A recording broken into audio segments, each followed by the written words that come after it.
съм Кристина Ботева Арабаджиева и съм от Асеновград. На колко си години? На 12.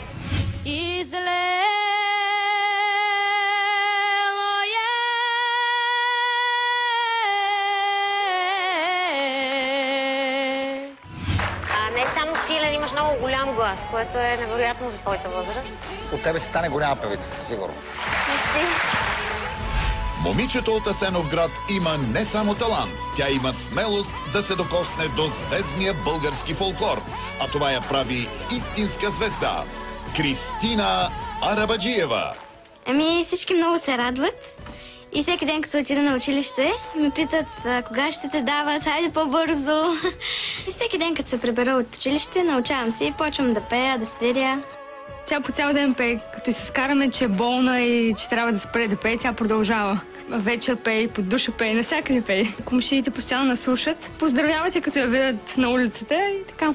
Смятам, че Кристина трябва да стигне до финала, защото има данни, има глас, има желание огромно и не се спира пред нищо.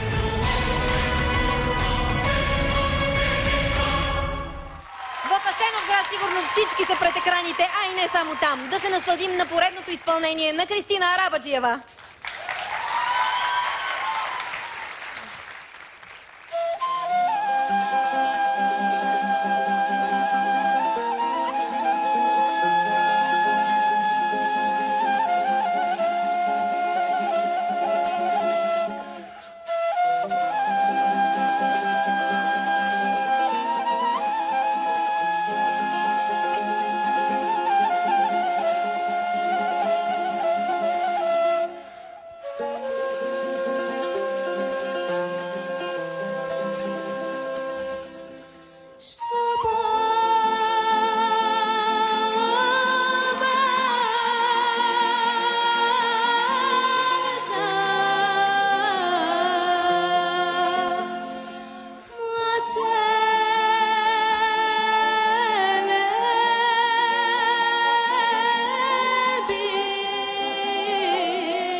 Благодарим ви. Благодарим на вас.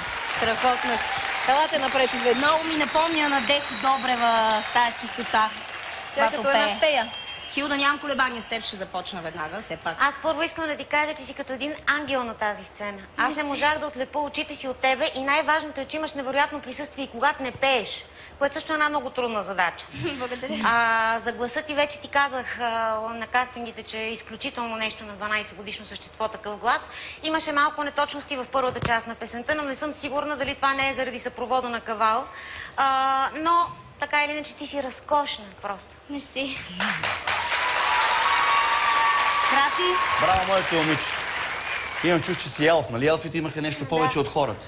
Много. Аз се радвам наистина за така, че народната песен е жива и така можеш да я представиш по този начин. Много, много добро. Тя може би си елф, наистина. Може да е елф. От Асеновградските елфи. Много интересна така. Никога не загубвай това излъчване, което имаш. Страхотно Това излъчване. е изключително, не знаеш каква е рядкост е това.